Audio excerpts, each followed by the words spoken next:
14-15 বছরের রাস্তাটা খুবই খারাপ। আমরা যদি দেখে আইসি গাড়ি উল্টা যায় মেলা মাল সামানা মনে করেন যে পাগারের মধ্যে চলে গেল। দুপাশে ধসে গেছে সড়ক, কার্পেটিং উঠে গিয়ে সৃষ্টি হয়েছে বড় বড় গর্ত, তার উপর দিয়ে ঝুঁকি নিয়ে চলাচল করছে যানবাহন। দীর্ঘদিন সংস্কার না করায় বেহাল দশা সিরাজগঞ্জের বেলকুচি উপজেলায় করৈতলা মোড়, আজুগড়া জামাত মোড় বন্যা নিয়ন্ত্রণ বাঁধের। এলাকাবাসী জানান, গত 15 বছরে উন্নয়নের ছোঁয়া লাগেনি বাঁধের সড়কটিতে। ভাঙা সড়কে পায়ে হেঁটেও চলাচল করা কষ্টের কাজ, প্রায়ই ঘটছে দুর্ঘটনা। এতে মানুষ আহত হওয়ার পাশাপাশি বিকল হচ্ছে যানবাহনের যন্ত্রাংশ। 14-15 বছরের রাস্তাটা খুবই খারাপ।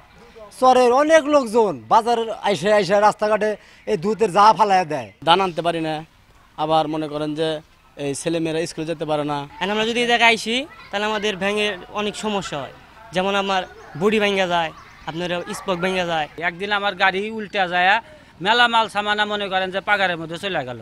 পানি উন্নয়ন বোর্ড বলছে, নতুন বাঁধ নির্মাণ করার কারণে পুরাতন এ বাঁধের সংস্কার করা সম্ভব নয়।